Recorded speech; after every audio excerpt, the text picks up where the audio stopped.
Iya. Assalamualaikum warahmatullahi wabarakatuh. Waalaikumsalam warahmatullahi wabarakatuh. Waalaikumsalam warahmatullahi wabarakatuh, Ibu.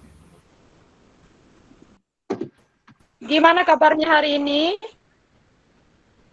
Alhamdulillah sehat, Ibu.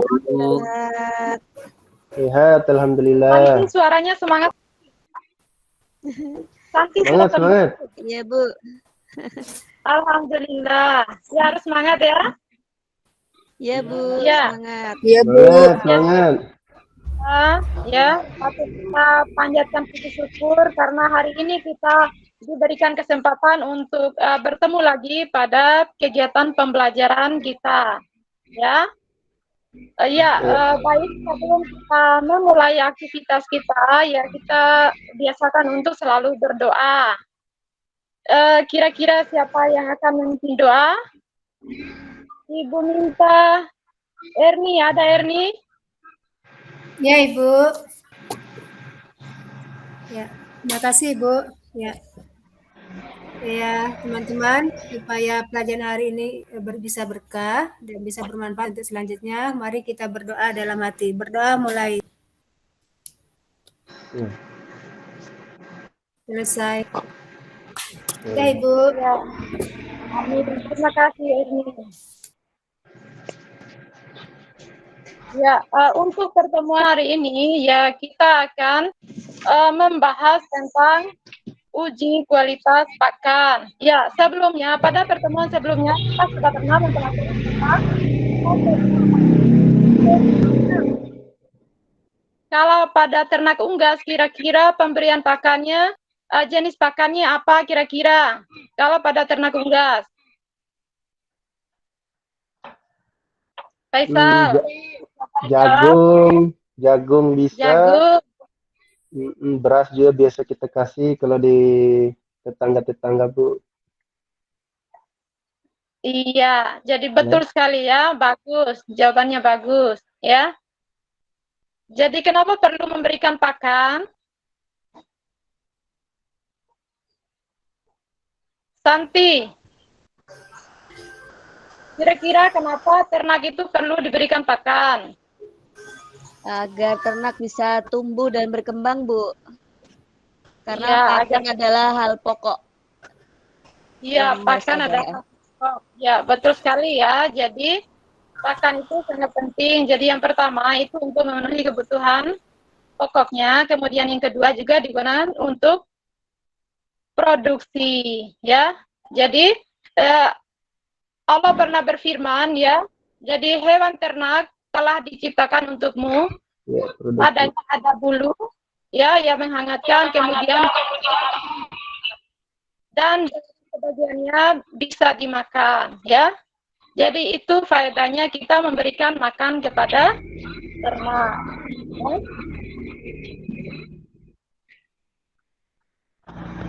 Kemudian yang akan kita pelajari pada hari ini adalah, ya. Tentang uji kualitas pakan, indikator pencapaian kompetensinya adalah yang pertama dengan menguraikan manfaat uji kualitas bahan pakan ternak secara fisik. Kemudian untuk IPK 3.2.2-nya menerapkan prosedur pelaksanaan uji kualitas bahan pakan secara fisik. Ya.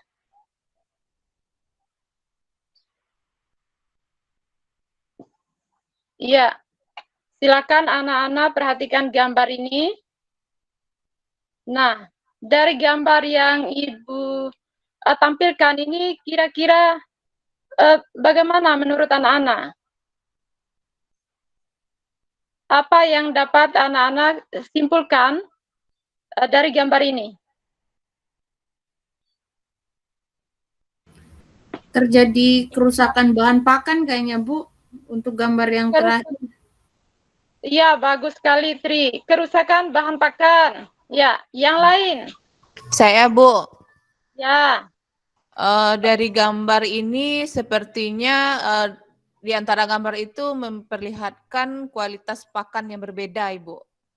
Iya, kualitas pakan yang berbeda. Ya, betul sekali ya. Bagus. Ya, nah ini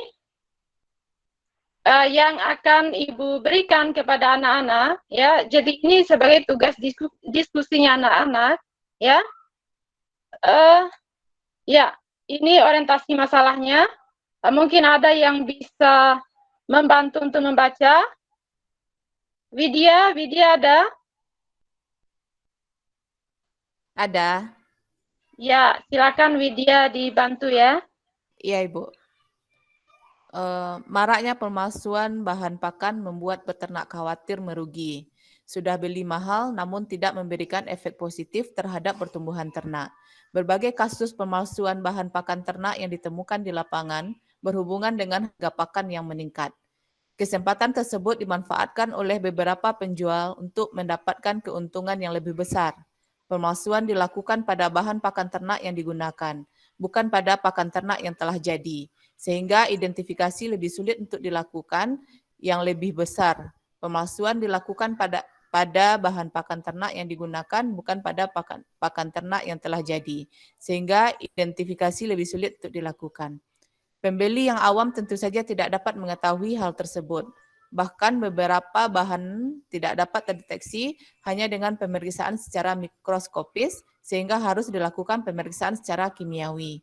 Pada dasarnya, bahan pakan palsu memiliki kualitas yang lebih rendah daripada bahan yang asli, seperti gizi maupun kecernaannya bagi ternak. Bahkan beberapa bersifat toksik atau racun bagi ternak. Oleh karena itu, penting bagi peternak untuk selalu berhati-hati dalam melakukan transaksi jual beli pakan di pasar. Ya, Ibu. Ya, bagus sekali. Terima kasih, Widya. Ya, jadi tugas anak-anak di sini adalah anak-anak akan menganalisis, ya, kira-kira nanti bagaimana caranya untuk melakukan uji kualitas bahan pakan, ya, karena pakan ini sangat mempengaruhi pertumbuhan ternak. Oke, sebelum anak-anak berdiskusi, Ibu akan membagikan kelompoknya. Jadi yang pertama, untuk kelompok satunya, ya, ada Tri, ada Ebi. Kemudian yang kedua, ada Faisal dan Widya. Kelompok tiganya ada Tati dan Khalid, ya. Nah, sekalian Ibu akan bagikan LKPD untuk masing-masing kelompok. Ya. Jadi silakan anak-anak berdiskusi, jadi waktunya 15 menit bisa ya? Kira-kira anak-anak bisa? Bisa, Ibu. Bisa, oke. Iya. Jadi tugasnya ya, yang pertama untuk kelompok 1, uraikan parameter bahan pakan yang berkualitas. Kemudian untuk kelompok 2-nya, menjelaskan kriteria pemalsuan bahan pakan. Kemudian yang ketiga, untuk kelompok 2 juga, itu menguraikan data pemalsuan bahan pakan ternak. Nah, untuk kelompok 3, bagaimana sih prosedur pelaksanaan uji kualitas bahan pakan secara fisik. Jadi silakan dikerjakan anak-anak, waktunya selama 15 menit. Ya, silakan anak-anak.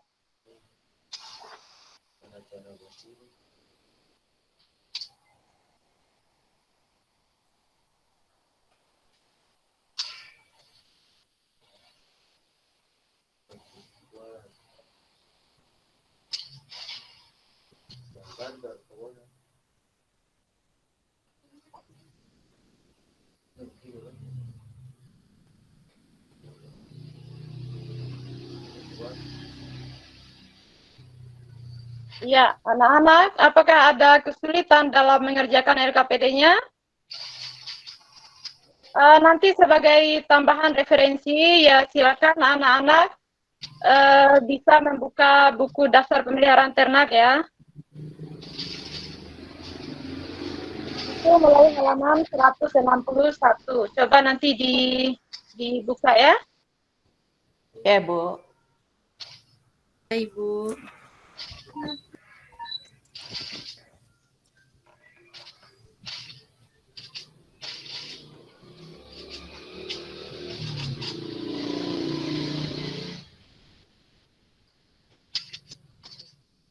Ya, kelompok 1 ada kesulitan dalam mengerjakan LKPD-nya. Untuk sementara belum Ibu, masih sementara membaca literaturnya Ibu. Ya, baik. Bagus ya. Kalau dari kelompok 2 atau kelompok 3? Belum, Bu.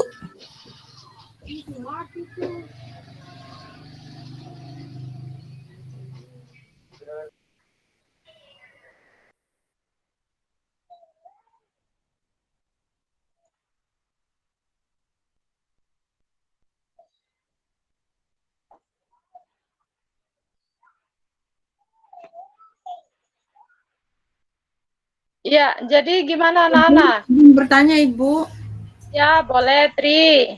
Silakan. ini dari literatur yang saya baca Ibu. Di sini dikatakan bahwa parameter bahan pakan yang berkualitas itu tercermin dari kondisi fisiknya, kandungan nutrisinya, dan juga performa ternaknya Ibu.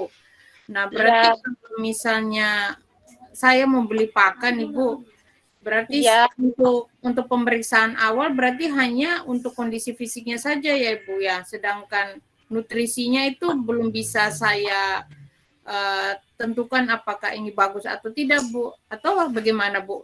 Maksudnya tipsnya supaya misalnya kalau saya beli pakan itu sekali beli saya dapat yang bagus walaupun saya belum mencobanya Bu, gimana itu Bu caranya? Iya, bagus sekali pertanyaan dari Tris ya. Dari Tri cukup kritis ya. Jadi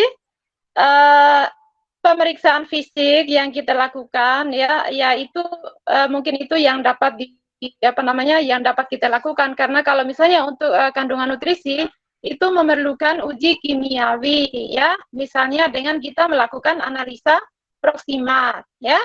Nah, untuk analisa proksimat ini kan kita harus didukung dengan peralatan yang memadai. Kemudian saya pikir itu mahal juga ya. Jadi ya satu-satunya yang kita lakukan adalah dengan melakukan pemeriksaan fisik ya, misalnya dengan kita melihat ya kondisi pakannya seperti apa sih ya. Kemudian kan ada misalnya perubahan warnanya seperti apa. Kalau bekatul misalnya warnanya kuning cerah begitu ya. Kemudian kok pakan yang mau kita beli itu, yang bekatul yang mau kita beli, kok sepertinya kok warnanya gelap begitu ya. Nah, itu sudah ada indikasi bahwa pakannya itu memang kualitasnya rendah ya. Nah, tepung ikan misalnya, tepung ikan ini kan gampang sekali bau ya. Jadi kalau misalnya warnanya gelap, kemudian baunya bukan bau khas ikan, berarti itu tandanya memang tepung ikannya kualitasnya rendah ya. Ya seperti itu Tri. Terima kasih Bu. Ya, sama-sama. Ya, ada lagi yang lain?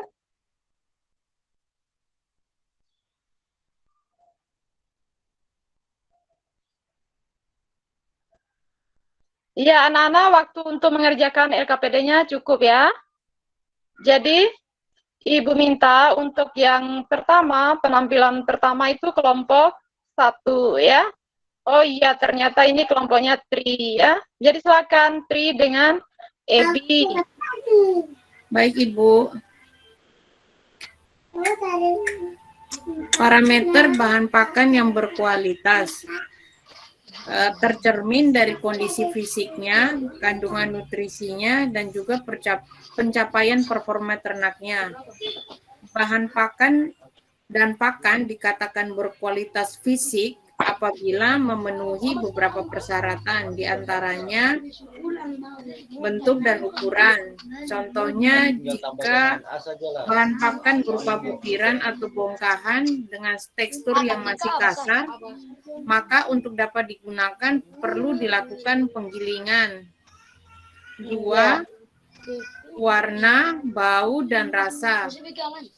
Beberapa jenis bahan pakan, khususnya bahan pakan konsentrat, memiliki kekhasan dalam warna, bau, dan rasa.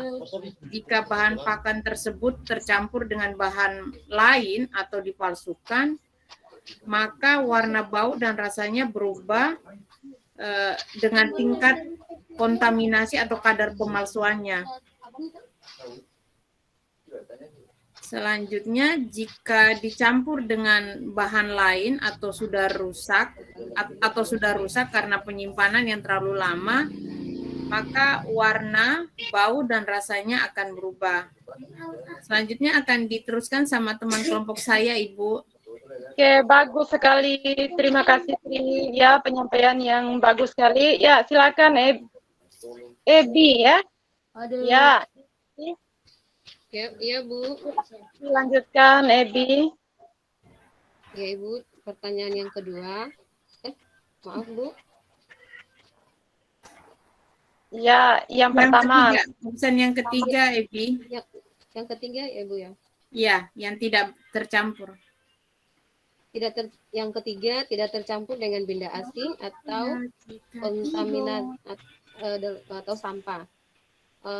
Penjelasannya sering terjadi bahan pakan yang diperjualbelikan di pasaran tercampur dengan bahan atau benda asing atau sampah atau kontaminasi seperti tali plastik, batu-batu kecil dan sampah lainnya. Bahkan potongan besi kecil jika tercampur dengan sampah maka akan mempengaruhi kualitas pakan yang akan dibuat, bahkan dapat mengganggu proses pencernaan pada ternak yang mengkonsumsinya.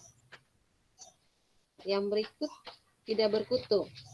Sering dijumpai bahan pakan banyak mengandung kutu. Jika ini terjadi berarti bahan pakan tersebut sudah lama disimpan dan kutu sudah berkembang biak.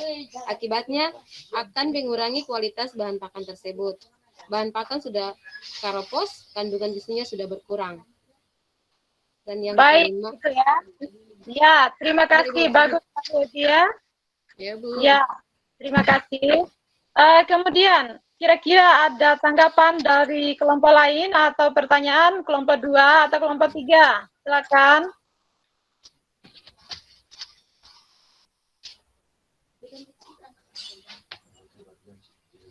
Ya, silakan kelompok.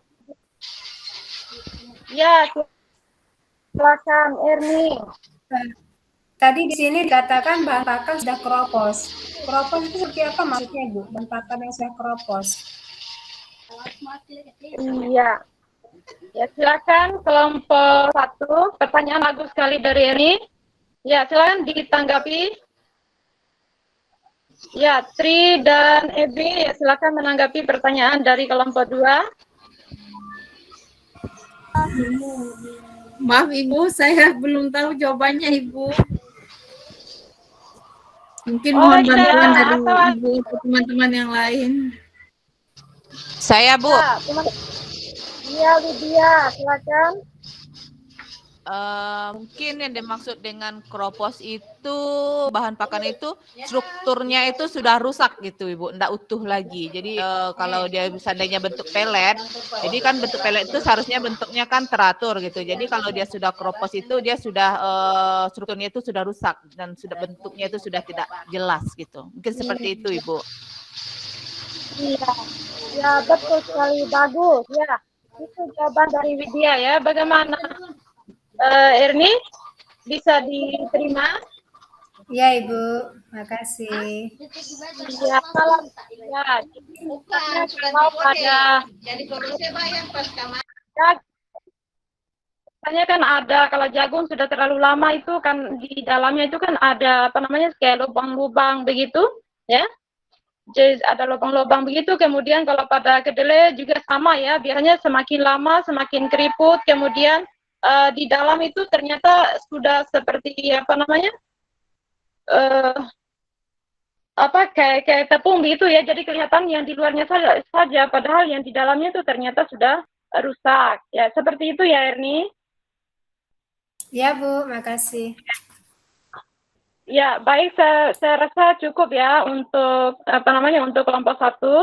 Kemudian pertanyaan untuk kelompok 2 ya, silakan ya, nanti akan disampaikan oleh Faisal ya, Faisal dan Widya. Jadi silakan Faisal dan Widya untuk menyampaikan hasil diskusinya tentang kriteria pemalsuan bahan pakan ya dan dampak dari pemalsuan bahan pakan. Oh ya itu. Ini dengan Faisal ini. Ya, silakan Faisal. dari apa yang kami diskusikan, kriteria dari pemalsuan bahan pakan ini ada beberapa kriteria, Ibu. Pertama adalah pemalsuan untuk menambahkan berat bahan pakan. Jadi umpamanya seharusnya 50 kilo, harusnya dia bahan pakan itu kalau ditimbang asli 40 ditambah dengan bahan-bahan lain sehingga menjadi 50 kilo, itu mungkin itu ya. Atau kemudian yang kedua adalah pemalsuan untuk menambah volume bahan. Nah, ini juga termasuk yang saya sebutkan tadi, seperti adanya partikel yang mengapung pada bagian atas dari tabung, wadah dan sebagainya itu, Bu. Kemudian yang ketiga adalah pemalsuan untuk menambah berat dan volume bahan pakan, yaitu adanya partikel asin mengendap dan mengapung di bagian atas atau tabung wadah. Mungkin itu dari kami, Bu. Iya. Kemudian bisa dilanjutkan oleh Bu Widya itu. Ya, silakan Widya. Widya. Iya, Ibu. Dampak pemalsuan. Iya. Saya melanjutkan hasil diskusi bersama Bapak Faisal, yaitu dampak pemalsuan bahan pakan ternak. Bahan palsu memiliki kualitas yang jauh lebih rendah dibandingkan dengan bahan yang murni, terutama pada kandungan nutrisinya. Penggunaan bahan subalan terkadang membuat ternak menjadi sakit karena beberapa bahan subalan mengandung toksik atau racun. Hal ini dapat mengganggu perkembangan usaha peternak. Ketika ternak mendapat bahan yang mengandung bahan subalan, di mana kualitas lebih buruk, pertumbuhan ternak tentunya akan terganggu. Itu hasil diskusi kami kelompok 2, Ibu. Oke, bagus sekali Widya. Terima kasih ya. Oke. Bagaimana teman-teman kelompok lain? Kelompok 1, kelompok 3. Ada tanggapan untuk yang disampaikan oleh Widya dengan Faisal? Ada, Bu. Ya, Bu. Dari kelompok Iya. ada, Bu. Saya, Bu. Iya, Hali duluan ya. Iya, Bu. Ini tadi ada dibahas tentang pakan subalan. Ini baru bagi saya, Bu. Apa itu pakan subalan, Ibu? Iya. Jadi silakan, ini siapa yang menanggapi? Faisal atau Widya? Pertanyaan bagus sekali ya. Mungkin dari saya Ibu, Faisal ini, Bu. Jadi kalau namanya bahan pakan subalan itu sebenarnya bahan pakan palsu yang ada kemiripan dengan bahan pakan ditambahkan pada pakan. Ya sebenarnya mirip dengan bahan pakan asli, cuman dia katakan sebagai subalan itu karena memang palsu dia. Ada kemiripan dengan bahan pakan asli, baik dari segi warna, tekstur maupun bentuknya. Bahan pakan subalan juga yang sering digunakan antara lain seperti sekam padi giling, tongkol jagung giling, serbuk gergaji dari kayu atau dari tahi gergaji dan sebagainya. Mungkin seperti itu dari saya, Bu. Iya, bagus sekali jawabannya Faisal. Ya. Jadi itu ya, Halid. Bisa diterima? Ya, Bu, paham sekarang, Bu. Makasih Faisal. Iya, itu sebenarnya bukan pakan ya, Halid, ya. Ya. Untuk Halid dan teman-teman yang lain, bahan subalan, pakan subalan itu sebenarnya bukan pakan ya, tetapi memang itu dicampurkan ke dalam pakan ya, karena memang mirip begitu ya. Jadi nanti kira-kira pakan yang mirip misalnya kayak tepung ikan begitu ya. Kayak misalnya tepung ikan nanti dicampur dengan serbuk gergaji ya, sehingga nanti volumenya akan menjadi bertambah ya. Jadi itu bahan subalan ya. Ya. Ya, ada lagi selain dari Halid? Saya Ibu izin bertanya. Ya, Tri, silakan Tri. Terkait dengan pemalsuan pakan, Ibu. Kalau tadi subalan itu kan ibaratnya kita mencampur bahan pakan dengan yang tidak bisa dimakan. Iya. Kalau misalnya pemalsuan itu misalnya tepung ikan, tapi dipalsukannya dengan tepung tulang ikan.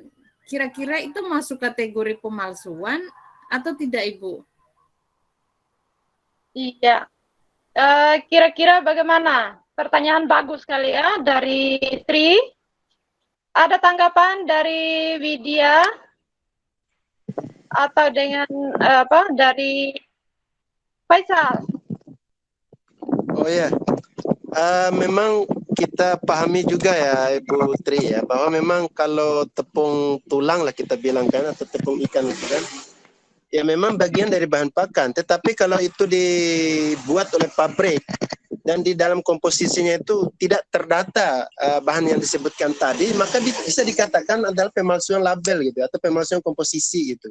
Tapi walaupun sebenarnya itu adalah bagian dari bahan pakan juga Ibu Tri ya. Itu menurut saya sih, kalau memang lebih jelasnya silakan Ibu jelaskan lebih lanjut gitu.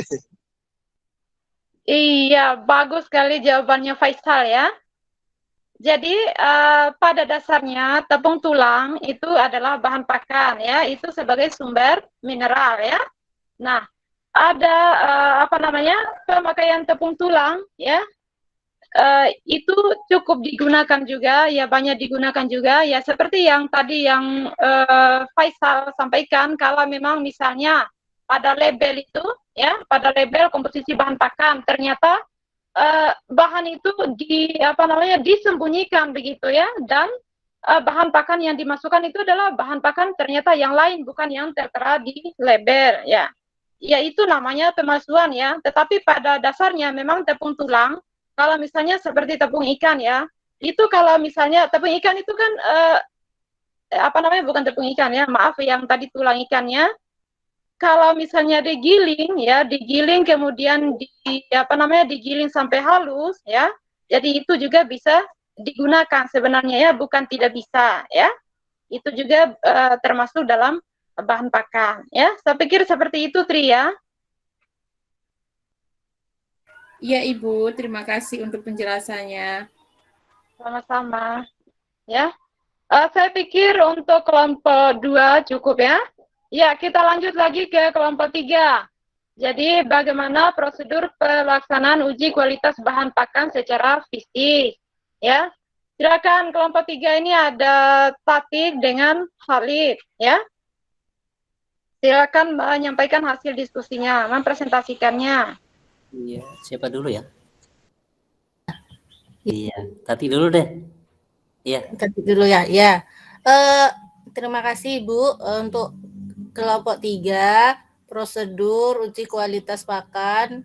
Ada beberapa cara. Yang pertama, pengamatan secara visual atau penglihatan. Dilakukan dengan melihat fisik dari bahan baku atau pakan, meliputi warna, tekstur, dan tidak adanya benda asing, jamur, kumbang, dan lain-lain. Yang kedua, dengan diraba. Diraba dilakukan untuk mendeteksi adanya campuran sekam pada bekatul. Yang ketiga, dengan dibau. Dengan bahan pakan yang memiliki bau tertentu, itu bisa langsung kelihatan. Dirasa. Dirasa ini menggunakan alat perasa yaitu lidah. Misalnya kayak garam dijilat berarti otomatis rasanya asin gitu ya Bu ya. Terus kemudian suara, identifikasi suara bisa diprediksi kadar air biji-bijian. Yang keenam itu uji apung. Uji apung dilakukan untuk menguji kandungan sekam yang tercampur di dalam dedak padi. Itu Ibu. Iya. Oke, bagus sekali ya. Bagus sekali jawabannya Tati. Ya. Ya silakan kelompok lain ada yang menanggapi ya terkait dengan yang Tati sampaikan atau yang kelompok 3 sampaikan tadi. Silakan.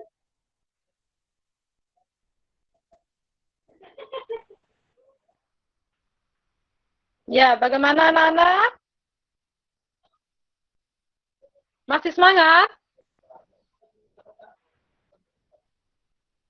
Halo? Masih Bu. Ya. Masih Ya. Bu. Masih Ibu, masih semangat Ibu. Meskipun sudah masuk siang, jadi harus tetap semangat ya. Ya, silakan kelompok lain. Silakan ditanggapi.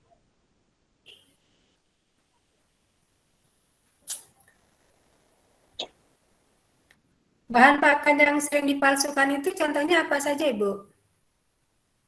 Oke, pertanyaan yang bagus sekali dari Erni. Ya, silakan kelompok 3 menanggapi.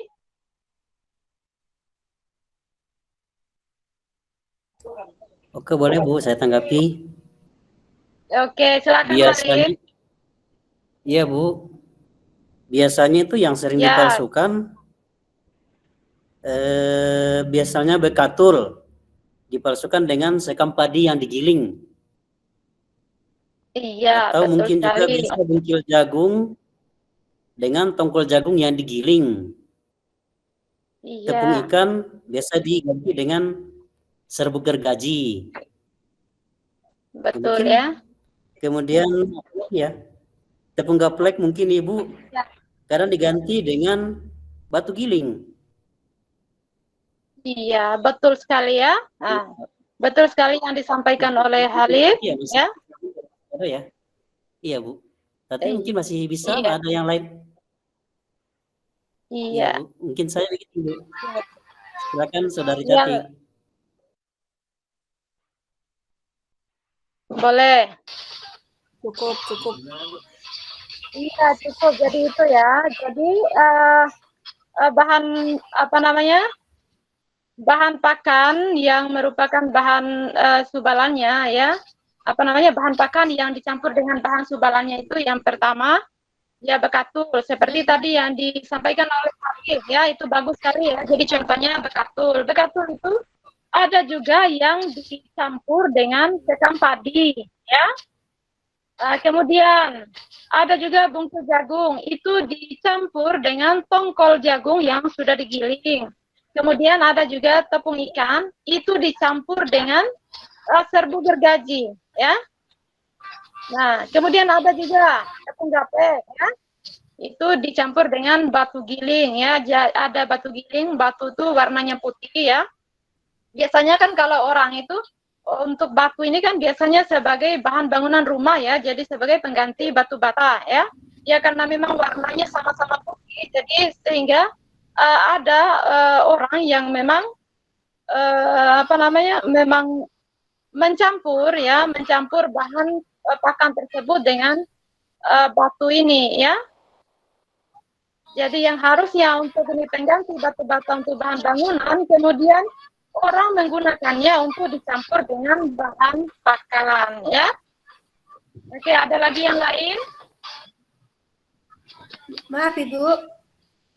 Ya, silakan Erni. Batu giling itu maksudnya batu apung itu ya Ibu? Batu giling. Batu ya, batu kalau di daerah NTT itu Erni, batu putih ini ya, batu putih ini kan dipotong-potong ya, bentuknya seperti batu bata begitu ya. Kalau di NTT itu biasanya digunakan untuk sebagai pengganti bata untuk tembok begitu ya. Nah, tetapi ada juga beberapa orang yang kadang-kadang menghancurkan itu ya, maksudnya batu tadi dihaluskan kemudian dicampur dengan tepung gaplek ya. Itu biasanya di daerah pegunungan itu banyak ya, kalau di daerah NTT ya. Ya kalau di tempatnya Erni saya kurang tahu ya, tapi itu batu putih itu memang cukup keras juga. Jadi teksturnya sangat keras juga itu Erni ya, sehingga orang bisa gunakan itu sebagai pengganti batu bata ya. Iya Ibu. Batu gamping Saya itu itu kali batu ya, Bu. apung itu mungkin Ibu. Batu gamping atau apa ya Bu? Ya, Ebi mungkin yang di Kayaknya sana seperti kira-kira itu di sana. batu gamping. Oh iya, oke. Bagus sekali ya, terima kasih. Ya, itu ya Erni. Ibu, makasih. Nah, sama-sama. Kira-kira ada lagi yang mau ditanyakan anak-anak? Ini Faisal ini sedikit Ibu. Silakan Faisal. Saya mau tanya masalah ini kan menarik sebenarnya Ibu untuk bahan pakan palsu ini.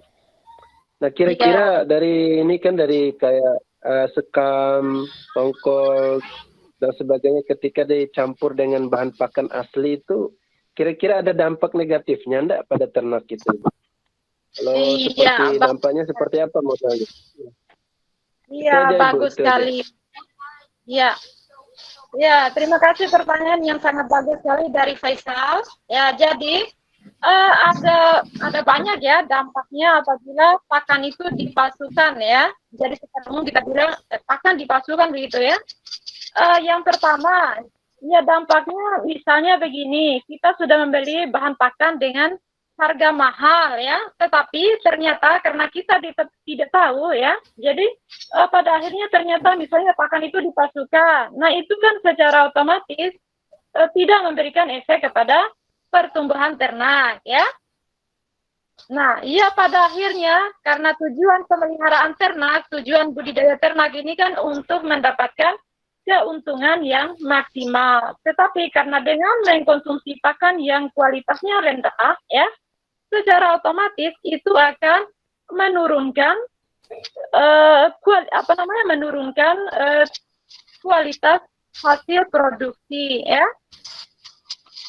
Ya. Jadi seperti itu ya. Jadi dampaknya seperti itu. Ya, misalnya awalnya dengan mengkonsumsi pakan yang kira-kira mungkin ternyata di dalamnya pakan subalan itu ada yang mengandung toksin ya. Nah, sehingga kalau ternak mengkonsumsi otomatis ternak akan menderita suatu penyakit. Nah, sehingga ya dengan demikian ya otomatis produksi ternak itu menjadi menurun. Nah, dampaknya pada peternak ya.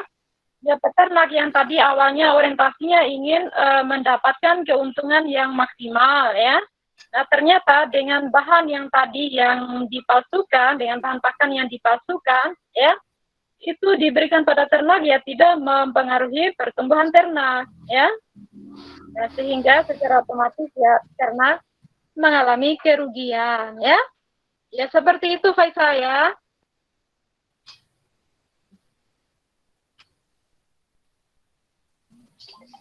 Halo? Anak-anak? Ya Ibu. Ya Ibu. Ya Ibu. Ya, Bu, ya. Faisal udah ngerti tuh dijelasin. Ya, sepertinya Faisal mungkin gangguan jaringan ya, Nak. Malum kita daring ya. Tetapi untuk nanti kegiatan prakteknya, kita akan melakukan kegiatan praktek kalau kita ada jadwal untuk luring ya, karena kita sistem shift ya, sistem shift sesuai tingkat ya. Ya sekitar hari Kamis ya, itu kita melakukan kegiatan pembelajarannya dengan luring ya.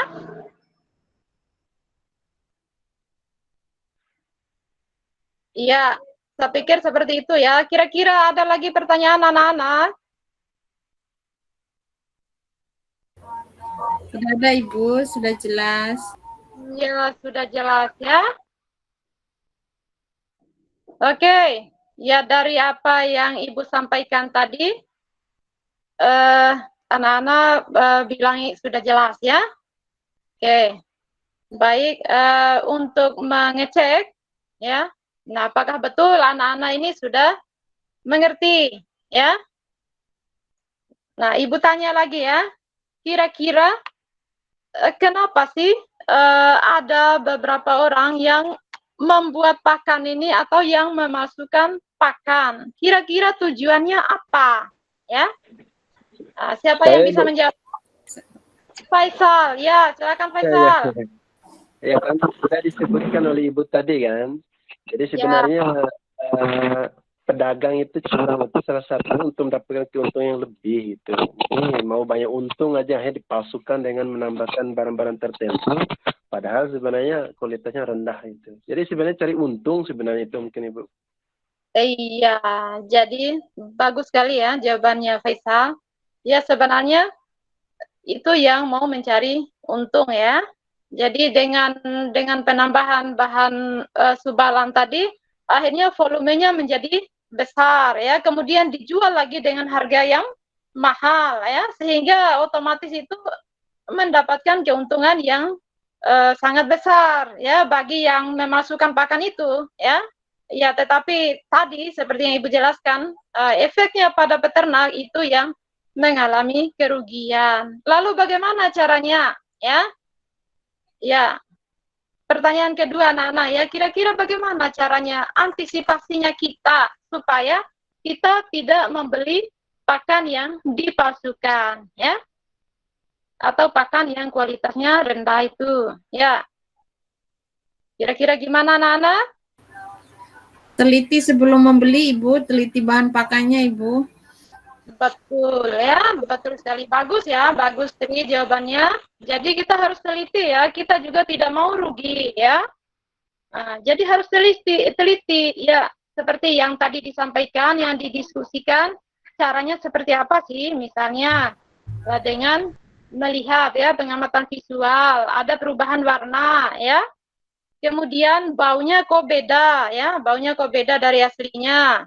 Kemudian ya, yang ketiga apa namanya, rasanya kok beda ya. Nah, ada satu lagi ya, uji apung ya. Nah, coba Ibu tes kembali. Ibu tes kembali Halid. Ya, bagaimana cara uji apung tadi? Ya, mana Halid? Ada Bu, ada Bu. Halid, coba. Biasanya kalau uji apung itu Bu, dimasukkan ke dalam air, terus yang terapung itu, kalau terapung berarti masih bagus, yang tenggelam itu berarti bahannya tidak bagus Ibu. Iya, ya, bagus sekali ya.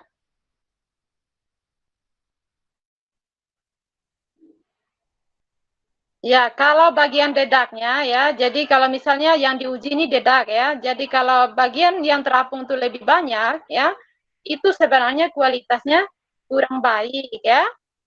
Nah, tapi sebaliknya jika bagian dedaknya banyak yang banyak yang tenggelam, berarti itu sebenarnya relatif lebih baik ya, karena itu sebagian besarnya terdiri dari kulit ari maupun butiran beras yang pecah itu ya. Nah, itu tentang menguji bahan pakan dengan uji apung ya. Oke, saya pikir anak-anak sudah mengerti ya, sudah jelas apa yang Ibu sampaikan tadi. Satu lagi yang Ibu minta ya, kira-kira siapa yang dapat menyimpulkan apa yang disampaikan tadi ya, apa yang Ibu sampaikan tadi, kira-kira siapa yang bisa memberikan kesimpulan tentang uji kualitas bahan pakan ini?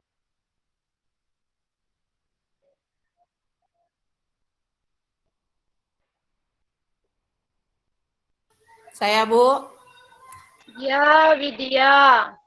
Ya, Ibu. Jadi uji kualitas bahan pakan itu dapat dilakukan dengan beberapa cara.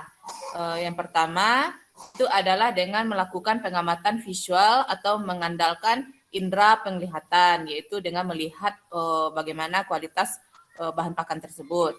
Yang kedua adalah dengan cara diraba. Kalau dengan cara diraba berarti kita mendeteksi kira-kira ada campuran lain atau tidak pada pakan tersebut dengan cara menggosok-gosokkan di antara jari. Jika terlalu kasar bisa disimpulkan bahwa itu sudah tercampur dengan bahan lain, misalnya bekatul dengan sekam gitu Bu. Kemudian yang ketiga dengan dibau atau berarti mencium aromanya. Kalau aromanya itu terbaunya spesifik atau normal berarti itu bagus. Kalau seandainya sudah apek atau berbau agak tidak enak berarti itu sudah kualitasnya sudah tidak bagus. Kemudian bisa juga dengan dirasa, kemudian uji apung Ibu. Mungkin seperti itu. Iya, bagus sekali ya, kesimpulan bagus sekali yang disampaikan oleh Widya ya. Saya pikir mungkin itu saja Nana ya untuk pertemuan kita kali ini ya. Untuk pertemuan berikutnya ya nanti kita akan membahas tentang pembuatan pakan ya, melakukan formulasi pakan ternak unggas ya. Jadi sebelum kita masuk pada kegiatannya yang akan datang itu ya, Ibu harap anak-anak untuk selalu membaca ya. Ya. Ya, meskipun di rumah sibuk, ya, jadi sempatkan waktu untuk anak-anak membaca, ya. Jadi silakan dibaca. Itu tugasnya, itu sebagai tugasnya ya. Kemudian nanti anak-anak sebagai tugasnya nanti silakan anak-anak mencoba untuk apa namanya?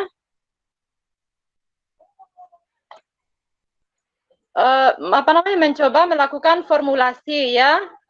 Formulasi pakan ya, formulasi pakan ternak unggas ya, ada beberapa macam itu ya. Ya, jadi nanti silahkan dibaca dulu, kemudian tugasnya nanti kalian akan melakukan diskusi juga ya tentang formulasi pakan ya. Iya, itu saja. Jangan lupa ya, sampai ketemu minggu depan pada pertemuan luring ya, kita hari Kamis. Jangan lupa jaga kesehatan, tetap belajar, ya. Ya, salam sehat ya. Pokoknya harus selalu sehat. Apalagi sekarang COVID ya. Jadi COVID ini harus pintar-pintar untuk menjaga kesehatan ya. Itu saja. Ibu akhiri.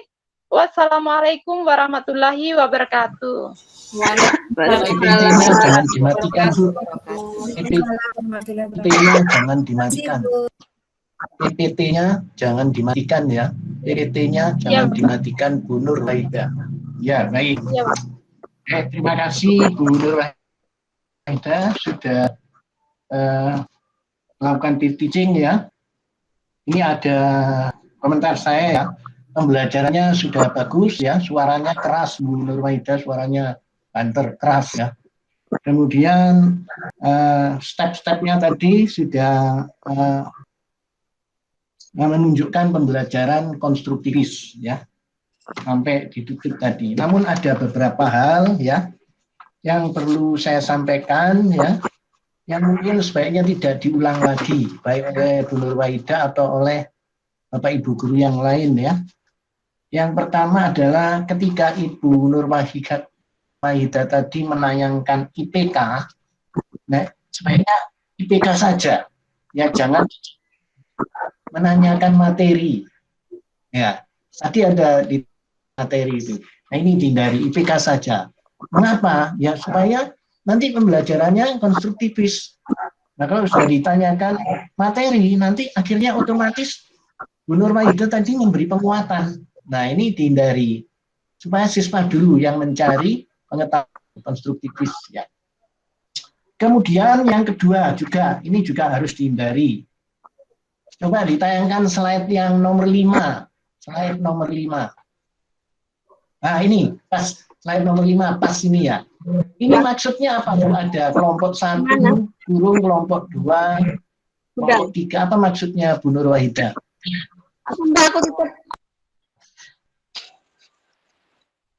Ya Bapak, jadi ini maksudnya saya langsung memberikan tugas sesuai kelompok, begitu Bapak. Ini jadi yang harus nanti dihindari. Ini yang harus Ya, dihindari, jangan membagi materi LKPD ya, itu per kelompok, walaupun itu untuk presentasi ada kecenderungan, maaf ya, kelompok 1 itu hanya akan fokus pada nomor 1, kelompok 2 hanya fokus pada nomor 2, ya, kelompok 3 hanya fokus pada nomor 3. Nah ini dihindari, mengapa? Karena pengalaman belajar siswa itu menjadi tidak sama. Ya, kelompok 1 misalnya hanya parameter pakan. Ya, ini dihindari, pengalaman belajarnya.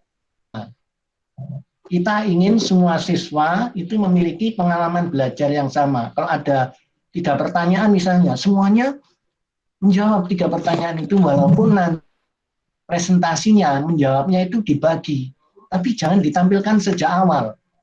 Kalau seperti ini nanti kelompoknya akan hanya belajar nomor 1 saja, kelompok 2 hanya belajar nomor 2 dan seterusnya. Ini dihindari ya. Kemudian ya, tadi memang betul Bu Nur Wahida menanyakan ada kesulitan anak-anak mengerjakan LKPD. Nah ini dimanfaatkan oleh penanya tadi. Siapa yang bertanya tadi ya? Lupa saya namanya. Itu menanyakan nomor 1, lalu dijawab Nur Wahidah dengan sangat jelas. Nah ini hindari juga, biar mereka mencari dulu. Siswa itu mencari sendiri dulu, ya. Nanti ditampilkan, nanti kan ada dialog antara misalnya kelompok 1 dengan kelompok 2, lalu guru Bu Nur Wahidah baru memberikan penguatan. Ini tadi pinter ini, kelompok 1 tanya dulu ya, lalu dijawab, wah itu sudah. Yang bertanya tadi siapa itu? Saya, Bapak. Ya. Iya, Putri Yudianti ya. Ya, baik, yang berikutnya. Nah ini, jadi pertanyaan yang dari Bu Nur Wahidah itu ada kesulitan itu hanya untuk proses pengerjaan, bukan untuk materinya ya. Sekali lagi untuk Bu Nur Wahidah dan Bapak Ibu yang lain ya. Pertanyaan memang di apa itu di sintaks PBL itu ada menanyakan kesulitan, itu sebenarnya adalah proses menjawabnya, bukan materinya yang ditanyakan ya. Nanti materinya itu diperlukan. Nah penguatannya tadi sudah bagus ya. Bu Nur Wahidah penguatannya langsung nimbrung ke setiap kelompok yang menjawab pertanyaannya, lalu ditanya oleh kelompok lain, lalu Bu Nur Wahidah nimbrung. Ini sudah bagus ya. Demikian juga yang lain penggunaan media ya, lalu apa itu orientasinya sudah baik. Hingga itu saja yang mungkin dihindari ya. Oke, terima kasih. Selamat untuk Bu Nur Wahidah. Saya berikan waktunya kepada Bu Indah. Ya. Terima kasih Bapak atas bimbingan. Iya. Bu Nur Wahidah, mungkin PPT-nya juga jangan ditutup dulu. Bisa ditayangkan di IPK, Bu. Ya, baik. Terima kasih. Ini untuk KD-nya itu kan mengevaluasi kualitas bahan pakan. Iya, Bu. Ya. Sementara IPK yang pertama ini menguraikan manfaat. Kalau menurut saya ini kronologis untuk level kognitifnya masih kurang rendah. Harusnya diawali dengan menjelaskan pengertian kualitas bahan pakan dalam perspektif ilmu pakan ternak. Perlu dijelaskan dulu. Kemudian berikutnya membedakan ciri-ciri bahan pakan dan pakan ternak yang berkualitas dan tidak, karena itu menjadi dasar nanti untuk di KD psikomotornya, KD keterampilannya gitu. Jadi perlu tahu dulu ciri-ciri bahan pakan dan pakan ternak yang berkualitas dan tidak sebagai standar untuk melakukan uji organoleptik dan lain-lainnya. Yang tadi sudah disebutkan terjadinya perbedaan warna, perbedaan bau, perubahan warna, perubahan bau, dan lain sebagainya. Jadi kita dasari dulu dengan pengetahuannya mulai dari awal. Kalau langsung ini yang KD 3.21 menguraikan langsung dengan pekat, ini masih belum cocok kalau menurut saya. Ini kemarin saya kurang mencermati yang ini. Itu mungkin untuk KD-nya, Bu. Ya. Nanti bisa sharing dengan saya untuk silabus dasar pakan ternak. Terima kasih banyak. Ya. Terus untuk pelaksanaan pembelajarannya sepakat dengan yang disampaikan oleh Pak Tri, yaitu sudah sintaknya PBL dan konstruktivis. Saya yakin kalau Bapak Ibu mengikuti arahan yang diberikan oleh Pak Tri, yaitu langkah-langkah model pembelajaran daring, bisa pas, bisa perfect gitu. Tadi yang belum saya dengar yaitu melakukan absen yang mengingatkan cara absen, karena ini pembelajaran daring. Kemudian sentuhan religinya juga tadi belum saya dengar. Kemudian menyampaikan tugas untuk pertemuan yang akan datang tadi masih secara umum, hanya membaca tentang formulasi pakan. Mungkin lebih spesifik lagi supaya anak-anak bisa mempersiapkan diri membaca tentang metode formulasi pakan, sehingga mereka bisa mendapatkan bekal sebelum pertemuan yang akan datang tentang metode-metode apa yang digunakan dalam menyusun formulasi pakan. Mungkin itu saja Bu Nur Wahidah. Selamat Bu Nur Wahidah sudah melaksanakan peer teaching, semangat terus untuk berikutnya dan tugas berikutnya. Mungkin itu Pak Tri, saya kembalikan ke Pak Tri. Matur nuwun. Ya, Bu. Terima kasih Bu Indah, masukannya bagus ya dari Bu Indah, khususnya untuk IPK ya, kata kerja operasional pada IPK itu sebenarnya memang yang paling sederhana dulu menuju yang nanti diperbaiki ya, Bu Nurwaidan ya. Ya, Bapak Ibu Iya Pak, sekalian. nanti Iya. Berarti ini hari ini pagi ini sampai jam 9.14 sudah 2 orang, tinggal 1 orang untuk session pagi ini. Silakan yang tampil siapa? Ya, terima kasih banyak Bapak. Terima kasih Bu Indah. Iya.